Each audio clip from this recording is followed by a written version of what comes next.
Good Tuesday morning, everybody. I'm Jenny Gallagher with Joyful Heart Healthcare and Keto Nurses. Glad to have y'all here.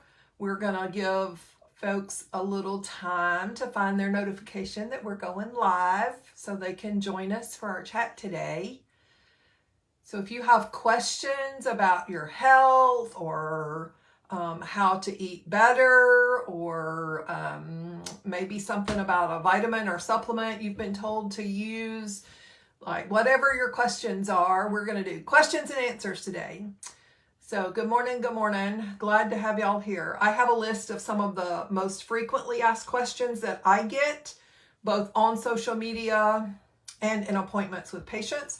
So I made a list of those, so I'll be going through those, but I would love to hear your questions, and we'll answer those as they come in.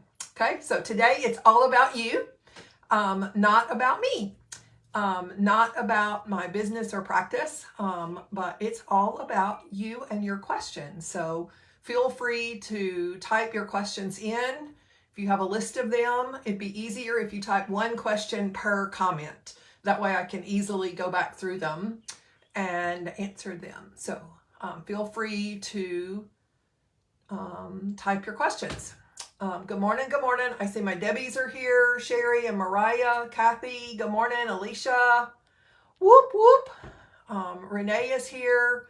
So glad to have y'all. Good, good, good. So excited to be with y'all today. So question and answer session, frequently asked questions. Good morning, Tiffany.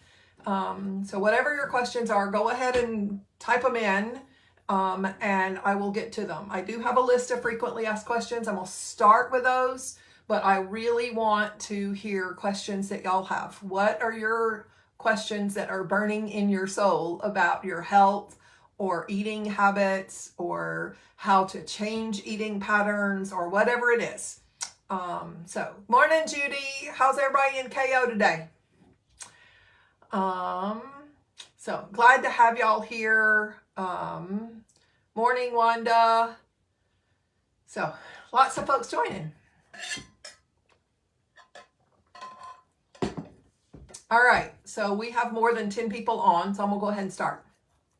So one of probably the most commonly asked question I get is, well, what do I eat if I don't eat grains? Like I have oatmeal for breakfast, I have chips and sandwich for lunch, I grab chips or granola bars for snacks, I eat granola and yogurt, like supper is cornbread, peas, and rice, and a pork chop. Like that's a bunch of grains, right?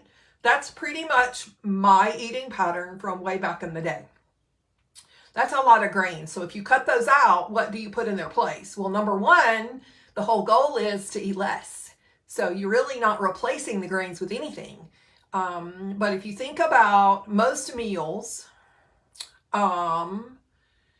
think about what you're putting on the plate. You usually have a meat, you usually have a veggie, and that's really all you need. So you don't have to replace the grains with anything, okay?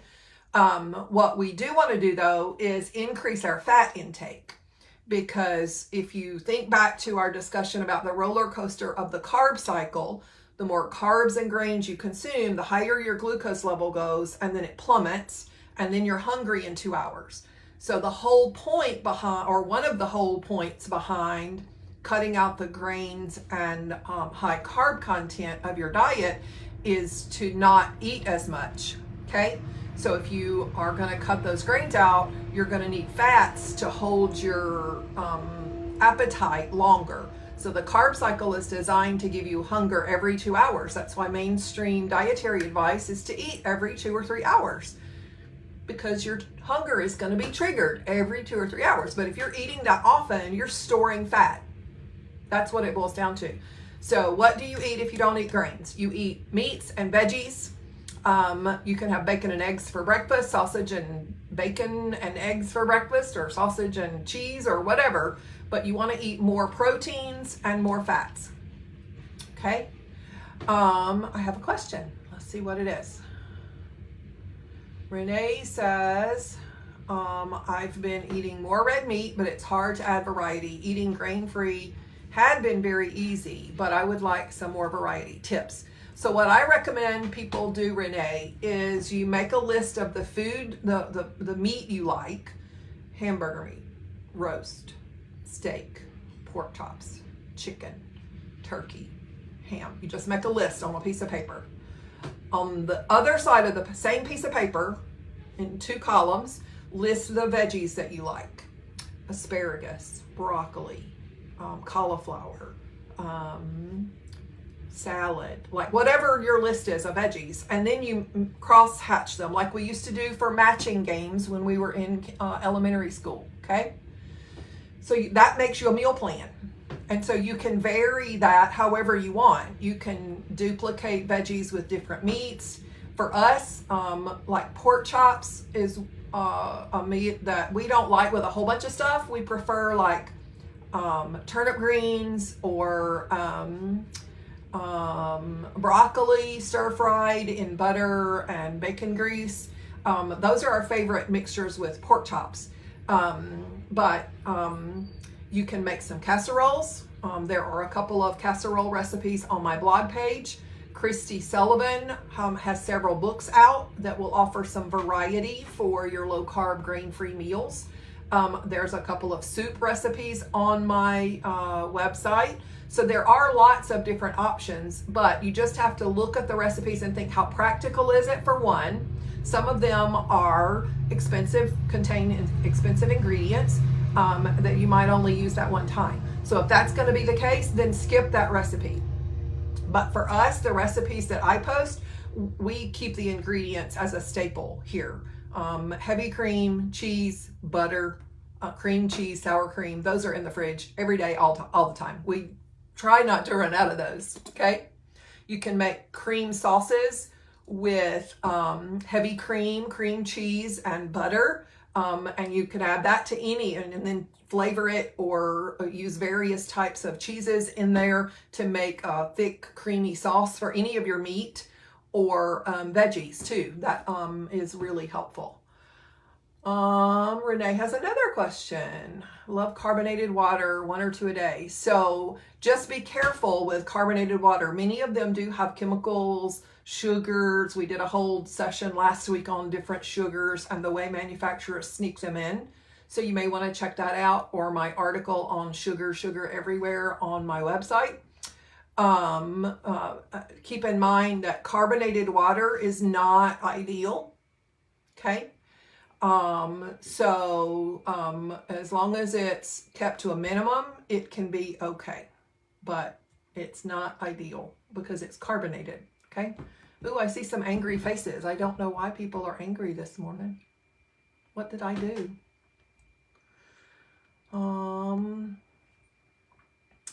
Lots of angry faces today. I don't know what I've done to people. Debbie says, do you need to eat all your calculated macros for the day? In general, the one you need to focus on is protein. Protein has a bare minimum and a fairly stringent maximum. You need to get the protein right on target. Other than that, no, there are no true targets for anything else. Eat enough fat to keep you full. I'm still getting angry faces. Are y'all hitting the wrong button maybe? What did I do to tick people off this morning? Judy says, how long should it take inflammation and pain to subside? So that depends. For the majority of people, Judy, it's about 2 or 3 weeks. However, not all inflammation responds that easily. And so it also depends on if you get grained again, if you get exposure again and something you didn't realize the inflammation was present. Spices and salad dressings are a real common place to get regrained or retoxined. Not real words, but to get exposed to those kinds of chemicals again. So you have to be really careful. I typically don't eat much out of a bag, box, or a can for that reason. Okay. Let's see what else we got here. Debbie says, we like pork tenderloin, tenderized, dipped in egg and heavy cream. Oh my goodness, that sounds delicious, Debbie. Thanks for that. Roll it in pork panko and Parmesan cheese. Yes, that sounds delicious. We may have to try that. Anna says, I eat hobo packets. Yeah, when we lived in Mississippi, we made boatloads of hobo packets because we could store them in the freezer or refrigerator for several days. We would meal prep on the weekends, and then it's just easy to grab a hobo packet, stick it on the grill, and let it cook a while. If you don't know what a hobo packet is, it is just a meat and a veggie with your fats wrapped in a piece of tin foil and then put on the grill to cook, or in the oven if you don't grill out. Yep. Great idea, Anna. Thanks for that. Nancy Hooten, can the effects from the gut protocol appear after 2 or 3 weeks? Yes, that is possible, because the gut protocol is actually anywhere from 6 weeks to 8 or 9 months in duration. So it really depends on how you're implementing the gut protocol into your life. Okay. I see lots more people joining in. Stephanie says, must be trolls. Maybe so. I'm not worried about it. I was just shocked because I normally don't see angry faces. Sometimes it is hard to hit the right icon. So maybe that's all it is too. I'm not that worried about it. Kathy says, I've been working in the chicken yard. Perhaps I hit a button and didn't know it. That's okay. That's okay. No worries. But really good ideas for expanding your menu there. Renee, I hope all that's helpful. One of our favorite recipes is a taco pie, but there's no chips or tortillas in there. There are some lower carb tortilla chips now available. Some are made with egg protein. So you can find a few lower carb. Some of the lower carb tortilla shells though do have wheat. They're still using wheat as the base. So just be careful with your ingredients. There is a brand, one of my patients told me about it, Siete, that is a decent low carb tortilla shell. So you may want to consider trying to do that. Debbie says what to do for constipation. So constipation is from not eating properly. Salt, water, and fat intake are the 3 things that help keep our bowels regular. So if you're not getting enough salt, increase your salt. If you're not drinking enough water, drink more water. If you're not consuming enough fat, add more fat. But the greasy fats, butter, coconut oil, olive oil, avocado oil, coconut oil, all of those are great sources of fats that help keep things lubed up pretty good. Renee says, Siete is very good, grain-free chips. I made beef nachos and they were so good. Great, good. But I believe my taco pie Mexican bake, I don't know what I called it. It's on my website, I think. If you can't find it, let me know and I'll post it again. I rotate through different recipes from now and then. Sherry says, can recovering from surgery cause your insulin results to be higher? Yes, because it's a stressor and cortisol raises glucose. And what causes insulin release? Glucose. So yes, definitely. Good questions, y'all. Good questions. Alicia says, yay, I have the Siete shells in my cabinet. Uses cassava powder. Yes, and that is much lower carb. Some people still react to cassava. I've had a couple patients say that it was not great on their gut. So I don't know what that's about. I've not tried it. Oh, and there goes Tiffany saying she tried something with cassava in it and it caused gut issues. So yep, a few people have told me that cassava causes some issues. And that's all we can do is make suggestions and try what's out there. You know, we're treading through this journey without a lot of guidance because all the nutrition guidelines say eat the wheat. Well, it's causing all our illness. So let's get rid of the wheat. Let's get rid of the grains. And then we get symptoms better. But much of this low carb, keto, grain-free, gluten-free kind of eating is only 5 to 10 years old. And so there's not a ton of truly researched information about how different ingredients, different flours, different substances impact different people. And so some people can use the cassava great, some people can use the egg protein tortillas great, and others can't. So it really is an experiment in finding what's going to be okay for your body to tolerate. Okay? So there's nothing wrong with trying something as long as you read the labels and it's clean.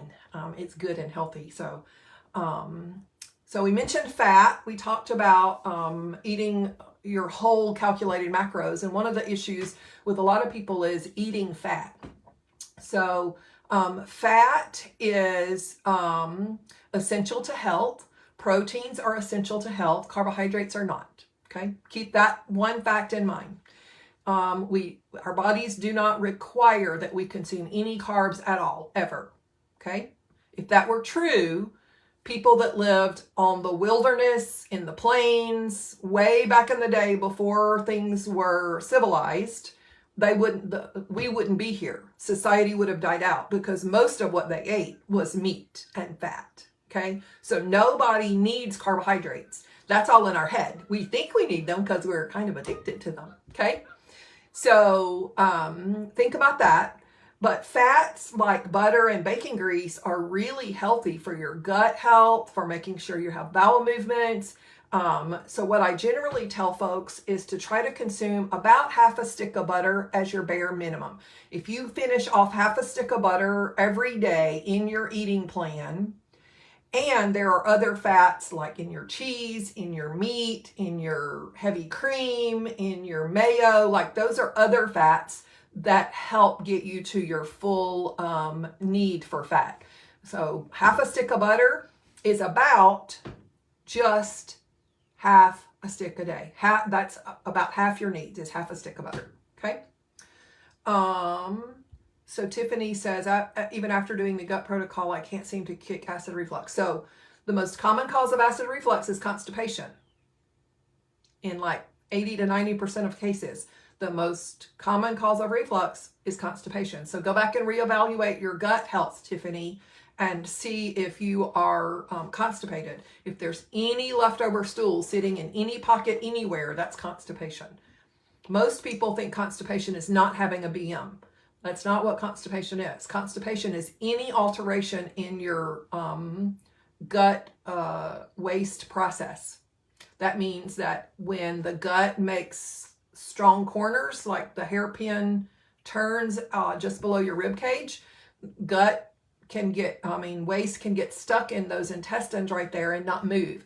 And so everything else can be moving okay, but you still have constipation. Constipation does not have the normal typical definition that people think of. So go back and read the gut protocol maybe and see if you can find a way to improve gut health. Okay.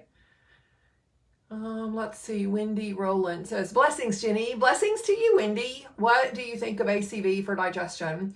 So some people do use vinegar for a variety of reasons. It has been shown to help with glucose a tiny bit, blood pressure a tiny bit, and then digestion and reflux too.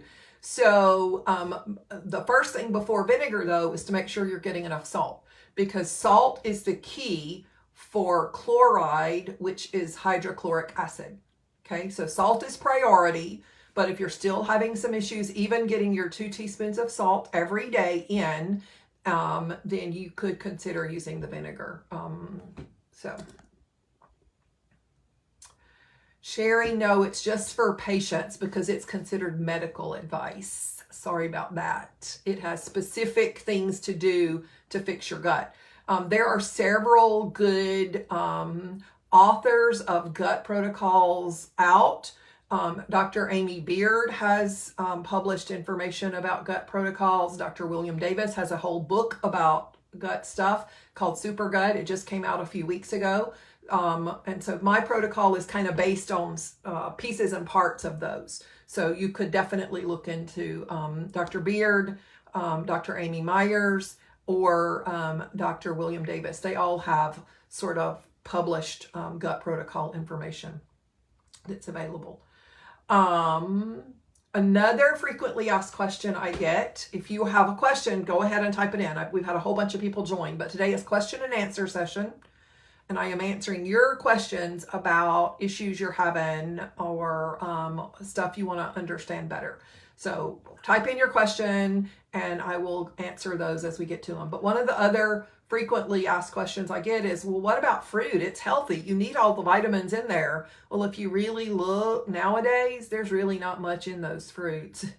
Most of the fruit has been modified over the last century to be sweeter and larger. Like a good comparison is a banana or an apple. Apples used to be really small and now they're bigger than your fist a lot of times.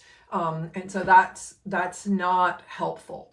Bananas, true, real heritage, vintage type bananas used to be about 3 or 4 inches long and only about half an inch, 3/4 of an inch thick. The bananas we get today are much larger and much sweeter. 1 banana a day is going to give you usually about 20 to 25 grams of carbohydrates. That's more than I get in a whole day most of the time.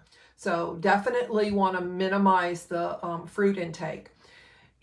The other thing about fruit is that fructose can't be used. There's no purpose in the body. Fructose has no purpose. When we consume fruit, it breaks down into fiber, glucose, and fructose. And so glucose is going to trigger an insulin response. The few vitamins you might actually glean are going to go through the system. And then the fructose is going to be stored in the liver. Fructose stored in the liver contributes to fatty liver disease. Okay? So fruit is not as healthy and good for us as we've thought. Okay? Questions. Alicia says, I had a molar pulled Saturday. Not really. Keep in mind that having a molar pulled usually triggers an inflammation response. So anything you can do to minimize inflammation can be helpful. Remember, natural anti-inflammatories are like your vitamin C, your vitamin D, especially since we're talking bone, the D might be really helpful, but not anything in specific, just mostly the same stuff I teach y'all anyway. Patricia says, should T3 always be split into 2 or 3 doses? Pretty much. What I'll tell you, Patricia, is what I tell most patients. When T3 is prescribed, it's generally intended to be prescribed in a pattern that mimics the body's natural release of T3.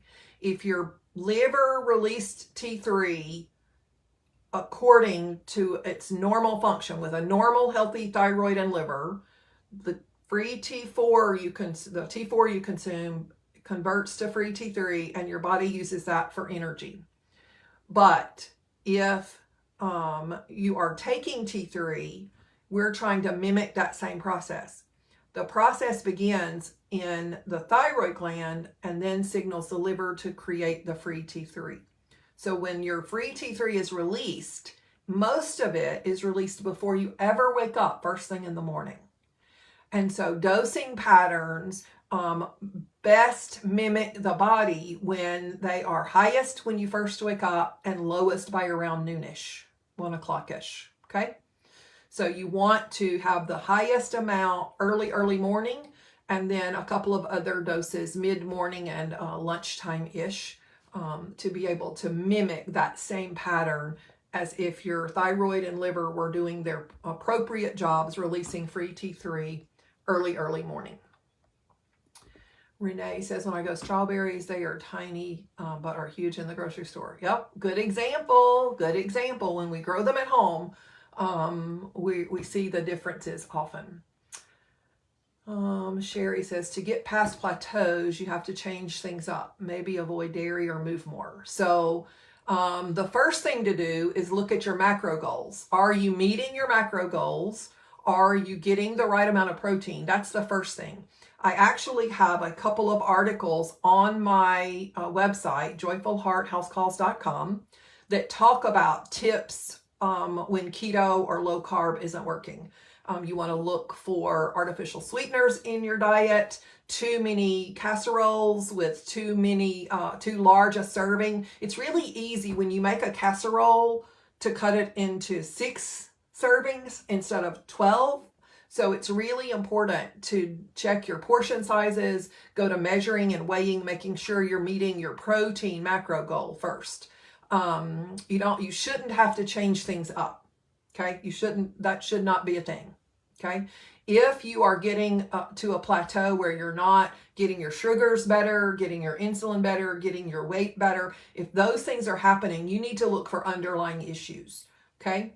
So things like a low iron level will cause a plateau, a low D level will cause a plateau, inadequate other nutritional vitamins and supplements will create a deficit, and the body will not let you lose weight in those cases. So you want to look at all of those things.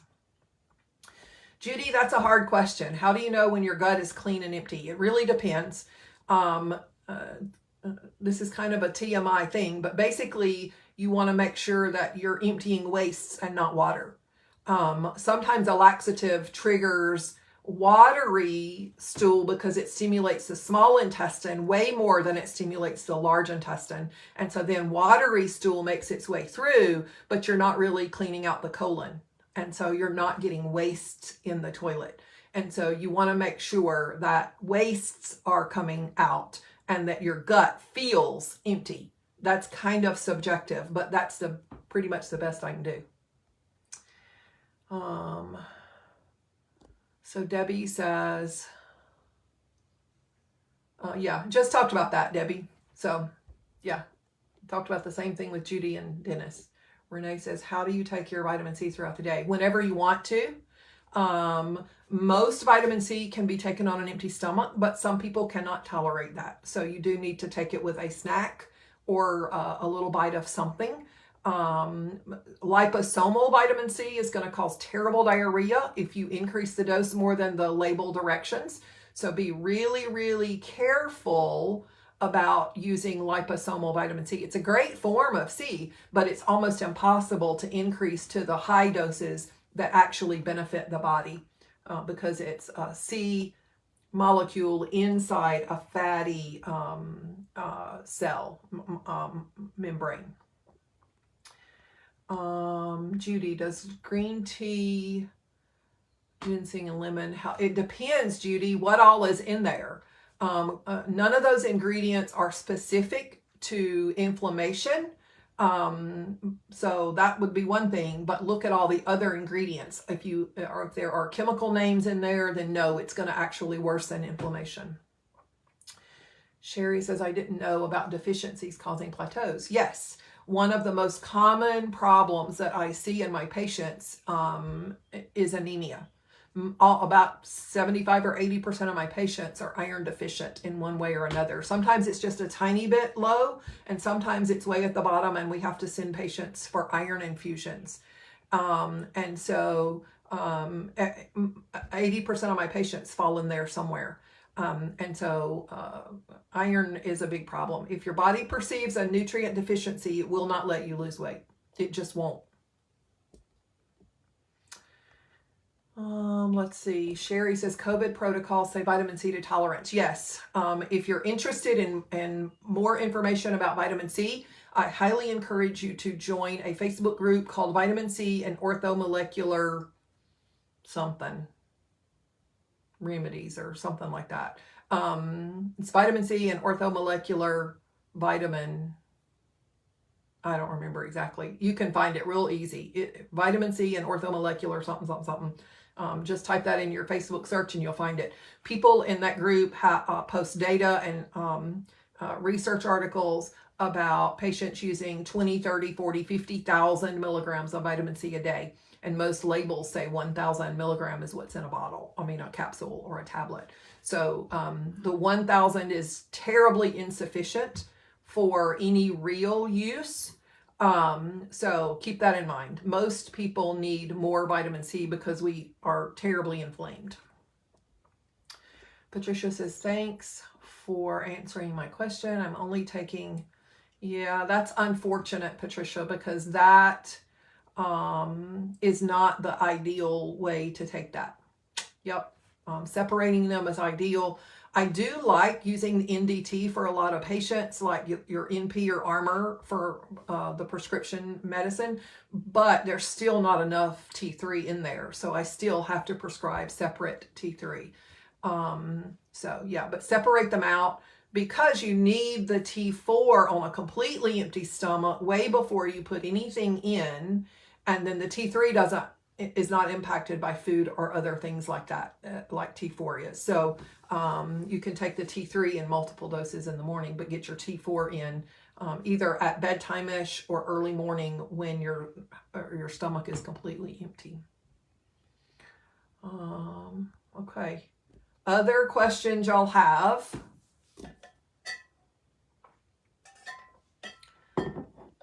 So I'm going to talk about a couple other frequently asked questions that I get. How many meals do I eat a day? However many meals it takes to get you full.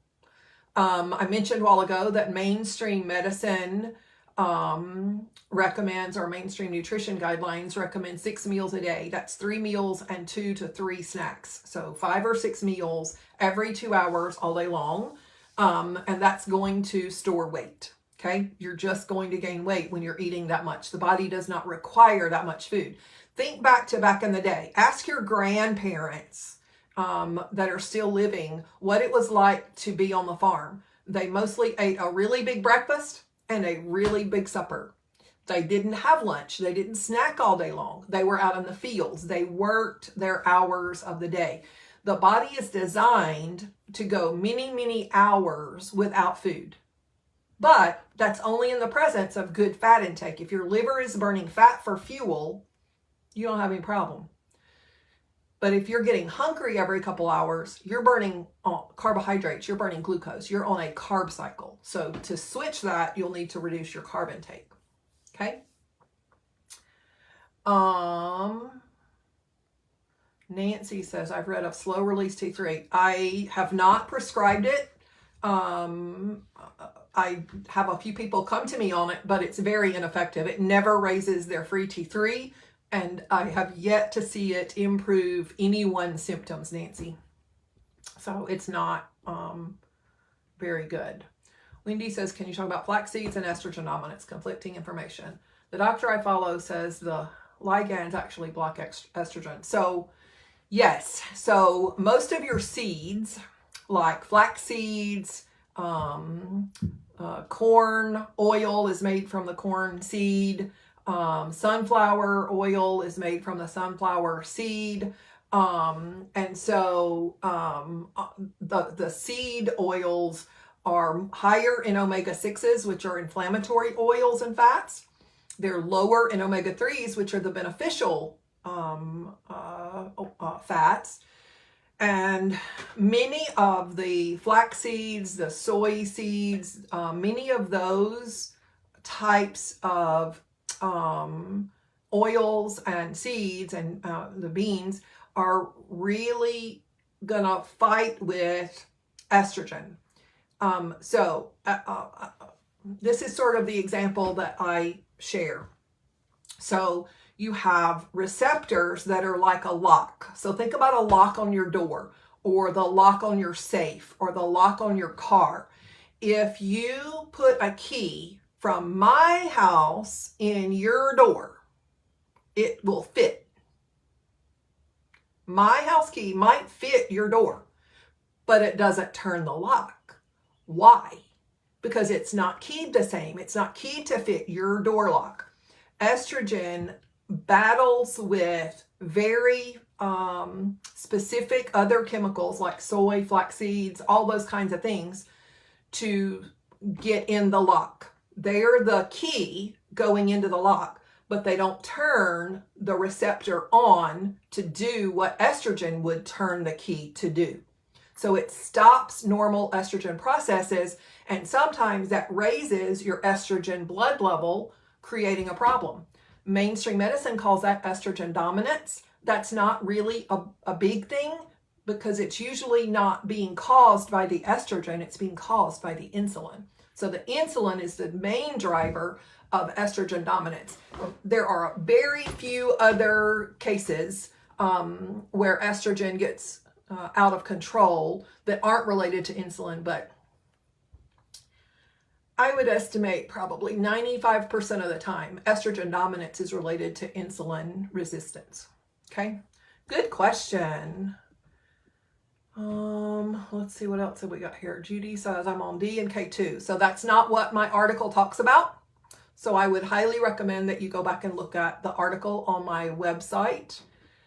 What is vitamin D and why is it important or something like that. Vitamin D has cofactors of magnesium, K2, iodine, and fat. And osteoporosis is not related to vitamin D deficiency specifically, although it does worsen it.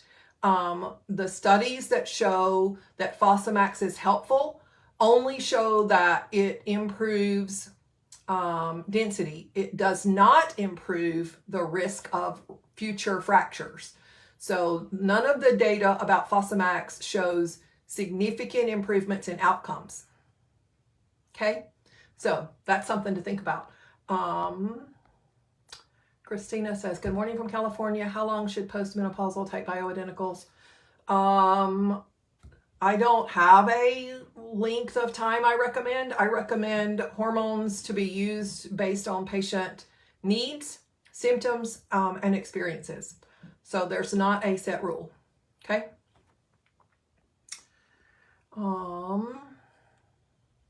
Alicia says, I just found out part of my parathyroid was removed when I had a thyroidectomy. Embarrassed to say, I never thought to ask. Yes. So you should always, probably once or twice a year, get your parathyroid hormone level checked, as well as your phosphorus level, and keep an eye on calcium and D. All of those work together to make sure that your parathyroid continues to do what it should do. Good question.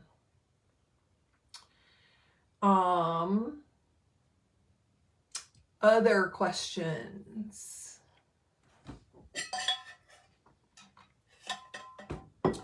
One of the most common questions I get is, how do I get more salt? I don't like salt. I didn't either. I still don't. But if you will measure out 2 teaspoons every morning and pinch out of that all day, you'll see how much you're getting versus how much is left. And then you'll know what you need to do to work on eating more salt. I only eat once or twice a day. My breakfast is usually bacon and a piece of cheese, or a piece of cheese and an egg. Like, how are you going to put much salt on that? You're not. So I basically get one meal that I can salt. There's no way I can put 2 teaspoons of salt in one meal, one plate of food. There's just not. So my salt is in my water that I sip on all day long. If I don't get enough salt in my day, by 3 or 4 o'clock, I'm grumpier, I'm brain foggy, my muscles hurt, I get toe cramps, I get leg cramps in the middle of the night. Like, there's not a measure, Christina. Like, however much it tastes good.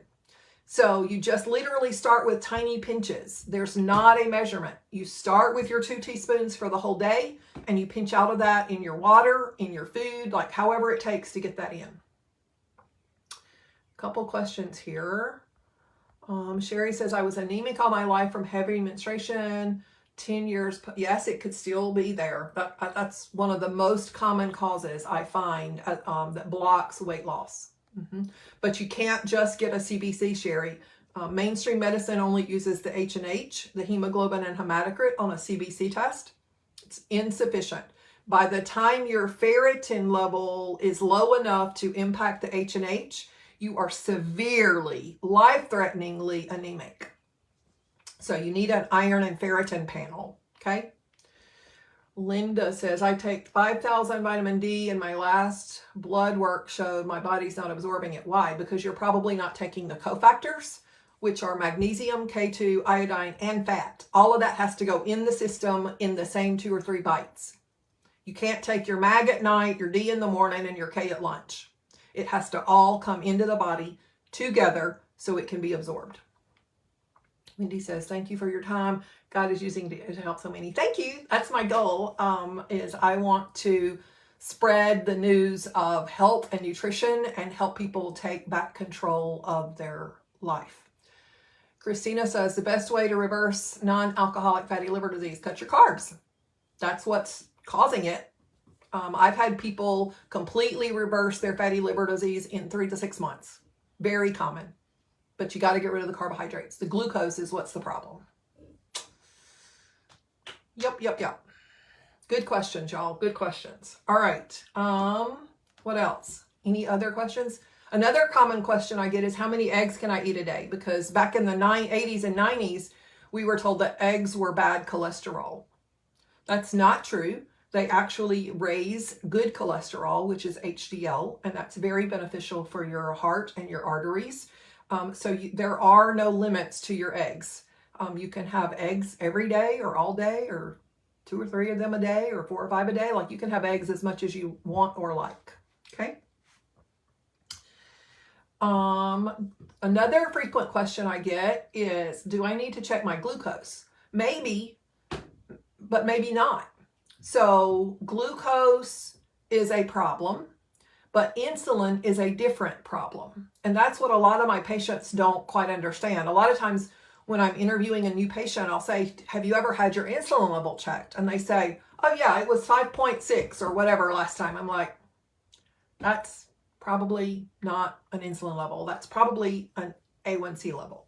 And that's what I find. So a lot of times insulin levels won't be ordered by mainstream medicine, mostly because they don't know what to do with it once they get it. They don't understand. And so if your problem is glucose control, you're a diabetic, you have glucose numbers that are 150, 200, then yes, you need to be checking glucose every single day on a regular basis. And I have an article on my website that tells you how to determine when to check your glucose. So go to my webpage, joyfulhearthouseCalls.com, and find the article about glucose.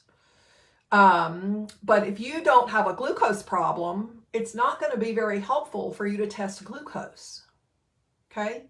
So if you are diagnosed with insulin resistance or metabolic syndrome, you don't have a glucose problem usually. You have an insulin problem, and there is no at-home testing available for insulin. Okay? So that's harder to work on because mainstream medicine won't test it. And even if they do, they don't know what to do with it. And so then people don't address it. But insulin and inflammation are the 2 main drivers of our chronic diseases, like cardiovascular disease, heart attacks, and strokes, because the inflammation is being pushed by the bully insulin. Insulin is a big bad bully. So you want to keep your insulin level as low as you possibly can. 4 or 5 would be ideal. So if your insulin level is greater than 6, you have some work to do, okay? And the best way to get your insulin down is, of course, get rid of the trigger, which is the glucose, which comes from the carbs we consume. Tiffany says, oh, do you find a lot of people have problems with nightshades? A few, not too many. So if you have done all the other stuff, and you're still having troubles with inflammation, then maybe consider getting rid of nightshades. It really is an experiment for each person to find the safe foods that won't trigger inflammation or pain. Sherry says, fasting insulin and glucose test is $25 at Life Extension. Y'all, that's a really good tip. Thanks, Sherry, for sharing that. There are ways to get lab work done that your providers won't do in almost every state. There are a few states that disallow you getting some of your own labs, so that does happen. But Life Extension offers a few different tests that you can get done. Ulta Labs is available in many states. Physicians Access Labs is in many states. Walkinlabs.com is an internet site where you can type in your location and it will find the nearest lab for you to get work done. You can purchase the test you want, pay for them, schedule your appointment time, go into the LabCorp or the Quest office where Walk-In Labs directs you to. You can have those tests done and pay cash out of pocket. Your insurance will not cover tests ordered and paid for by you out like that, but you get way better information. Just keep in mind 2 things about blood draws. Always fast for blood draw. From supper time-ish, bedtime-ish to blood draw, nothing but water. Massively important rule, always fast. And number 2, always stop biotin, your B vitamins, about a week before the blood draw. Biotin skews a lot of test results. So you do not want biotin in your system for the test process. Okay, it's not a bad vitamin. We talked about the B vitamins several weeks ago, and I mentioned this. Biotin is great for the body, specifically the hair, skin, and nails, but just the way it operates in the testing realm in the lab will skew some of your results. The University of Iowa has a published list of all those tests on their website. You can go to University of Iowa biotin and just Google those words, and it'll be one of the first couple of links that pops up. Sherry says, I just took it and was shocked at my fasting insulin number. Yep. So yes, however, insulin goes up not very quickly. So if your insulin was high, that's based on probably the last 6 or 8 months, not necessarily just the last few weeks. Insulin is very difficult to get down. Most of the time when I draw insulin levels on patients, it comes down in a year, in 6 months to a year, just a few points. It's very rare that I go from a 20 to a 6. That just doesn't happen. It's a very long-term kind of hormone. So hopefully it'll get better once you're over your surgery. Okay. All right. So any other questions? Our time is almost up this morning. Y'all had some really good questions. And that's most of my frequently asked questions. So if y'all don't have anything else, I'm gonna bid y'all farewell and have a great day. It was so warm yesterday here. It was like 90 degrees, and I went outside a couple times in between patient visits. I was so excited. Nancy says, do you ever use C-peptide? Yes. If your insulin level comes back lower than the range, we order a C-peptide and a GAD65 antibodies, because low insulin usually means you're developing a form of diabetes. So we want insulin low, but not too low. All right, y'all. Y'all have a great day. Love y'all too. Have a beautiful, wonderful day and rest of your week. I'll see y'all next Tuesday.